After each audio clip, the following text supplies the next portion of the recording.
இயேசு கிறிஸ்துவின் இணையற்ற நாமத்தில் என் உள்ளங்கைகளில் உன்னை வரைந்து வைத்திருக்கிறேன் என்கிற ஆண்டவர் கொடுத்த வாக்குத்தத்தத்தோடு கூட சேர்ந்து கிறிஸ்துவில் விசுவாச ஊழியங்களின் சார்பில் உங்கள் அனைவருக்கும் என்னுடைய அன்பான வாழ்த்துதல்களை தெரிவித்துக் கொள்கிறேன்.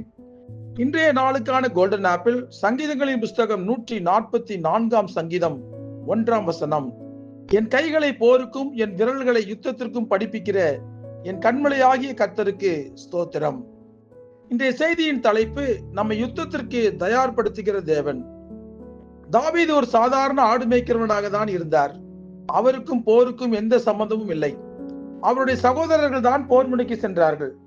கோலியாத்துக்கு எதிராக சண்டை போடும்போது கூட இராணுவ கவசங்களை அணிந்து கொண்டு நடக்க கூட தெரியாதவர் தான் நம் தாவீது. அப்படிப்பட்ட தாவீது தனக்கு எதிராக சண்டையிட்ட ராஜாக்களை எல்லாம் தோற்கடிக்கிற அளவு பலமுள்ள ராஜாவாக எப்படி மாறினார்? நம்முடைய ஆண்டவர் தான் தாவீதினுடைய கைகளை போருக்கும் தாவீதின் விரல்களை யுத்தத்திற்கும் பயன்படும் அளவு தயார்படுத்தினவர். போருக்கு ஒரு மனிதனை தயார்படுத்த ஆண்டவருக்கு தெரியுமா? தெரியும். அவருக்கு இருக்கிற ஏராளமான நாமங்களில் இராணுவங்களின் தேவன் என்பதும் ஒரு பெயர். அந்த பெயரை தான் தாவீது பயன்படுத்தினார். நீ நிந்தித்த இஸ்ரவேலுடைய இராணுவங்களின் தேவனாகிய சேனைகளுடைய கர்த்தரின் நாமத்திலே உன்னிடத்தில் வருகிறேன் என்று கோலியாத்தை பார்த்து கர்ஜித்தார். தாவீதை போலவே நாம் எல்லோருமே இன்றைக்கு ஒரு போர்க்களத்தில் தான் நின்று கொண்டிருக்கிறோம். அது ஒரு சாதாரண நபராக.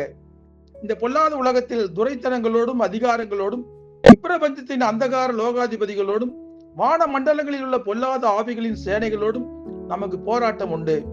நம்மிடத்தில் உள்ள பணத்தையும் பதவியையும் செல்வாக்கையும் வைத்தெல்லாம் அந்த போராட்டத்தில் நம்மால் ஜெயிக்கவே முடியாது. ஏனென்றால் நம்முடைய சரீரம் ஒரு போர்க்களம், நம்முடைய ஆத்துமா ஒரு போர்க்களம், நம்முடைய எண்ணங்கள் சிந்தை எல்லாம் கூட ஒரு போர்க்களம் தான். நமக்கு இவைகளை வைத்துக் கொண்டு சாத்தானோடும் அவருடைய தீய ஆவிகளோடும் போராட்டமும் யுத்தங்களும் உண்டு. ராஜ்யங்களை ஜெயிக்கலாம், சேனைகளை ஜெயிக்கலாம், மனிதர்களை ஜெயிக்கலாம். ஆனால் பிசாசை ஜெயிக்க வேண்டுமானால் அதற்கு கண்டிப்பாக ஆண்டவருடைய துணை தேவை. ஆண்டவருடைய நாமத்தை பயன்படுத்தி தான் நமக்கு விரோதமாக எழும்புகிற பொல்லாத ஆவிகளை நம்மால் விரட்டி அடிக்க முடியும். அதனால் தான் ஆண்டவர் இந்த நாமத்தை பயன்படுத்த தெரியாத நமக்கு அதை எப்படி பயன்படுத்த வேண்டும் என்பதை நமக்கு சொல்லிக் கொடுக்கிறார். அவருடைய நாமத்தோடு கூட நம்முடைய வாழ்க்கையை அவர் இணைத்து வைத்திருக்கிறார். அவரோடு கூட இணைந்து பயணப்பட்டால் பிசாசை ஜெயிக்கலாம், உலகத்தை ஜெயிக்கலாம், மாம்சத்தை ஜெயிக்கலாம், பொல்லாத ஆவிகளை ஜெயிக்கலாம். அதற்கேற்ற பயிற்சியை ஆண்டவரோடு கூட உறவாடும் போது ஆண்டவர் நமக்கு கற்றுக் கொடுக்கிறார். நாம் எவ்வளவு கொடுத்து வைத்தவர்கள் என்று பாருங்கள். ஏனென்றால் எந்த செலவும் இல்லாமல் முழங்கால்களை மட்டும் முதலீடாக வைத்துக் கொண்டு இந்த பயிற்சியில் நாம் தேறிவிடலாம். அதன் பிறகு நாம் யாருக்கும் பயப்பட வேண்டிய அவசியமே இல்லை. மிகச்சிறந்த யுத்த வீரர்களாக நாம் மாறி விடுவோம். நாம் செய்ய வேண்டியதெல்லாம் யுத்த ஜெபங்கள் தான். ஜெபிக்கிறவர்கள் தோற்றதாக சரித்திரம் இல்லை. ஆண்டவருடைய வலது கையில் வரையப்பட்டிருக்கிற நம்மை ஜெயிக்க இந்த உலகத்திலே ஒருவரால் முடியாது. ஆண்டவருடைய உள்ளங்கைகளிலே நாம் வரையப்பட்டிருக்கிறோம். 2 கரங்களும் காயப்பட்ட கரங்கள்.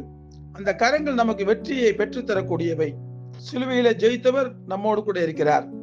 யுத்தம் செய்ய நமக்கு கற்றுக் கொடுத்திருக்கிறவர் உலகத்தில் இருப்பவனை காட்டிலும் பெரியவர் என்பதை எப்பொழுதும் நாம் மறந்துவிடவே கூடாது. ஜெபிப்போமா? அன்புள்ள ஆண்டவரே, நம்முடைய 2 உள்ளங்கைகளிலும் சிலுவையிலே பெற்ற ஆண்டவரே இரத்த காயங்கள் இருக்கிறதை நாங்கள் அறிந்திருக்கிறோம். அந்த காயங்களுக்குள்ளே எங்களுடைய பெயரை நீங்கள் வரைந்து வைத்திருக்கிறீங்க. எதற்காக என்றால் எங்களை பிசாசை எதிர்த்து போராடுகிற பலத்தை பெற்றுக்கொள்வதற்கு, யுத்தம் செய்வதற்கு உங்களுடைய கரங்கள் எங்களை பயிற்றுவிக்கின்றன, கற்றுக் கொடுக்கின்றனப்பா. அந்த பராக்கிரமம் செய்கிற கரத்தின் மூலமாய் யுத்தம் செய்ய நாங்கள் கற்றுக்கொள்ளும் போது எங்களால் நிச்சயமாக பிசாசை ஜெயிக்க முடியும் என்று சொல்லி விசுவாசிக்கிறோம். எங்களுக்கு எதிராக வருகிற பிசாசான ஒரு பொழுதும் ஜெயிக்கவே முடியாது என்பதற்கு அடையாளமாக நீர் எங்களை இராணுவங்களின் தேவனாகிய நீர் எங்களை பயிற்றுவிக்கிறீர்.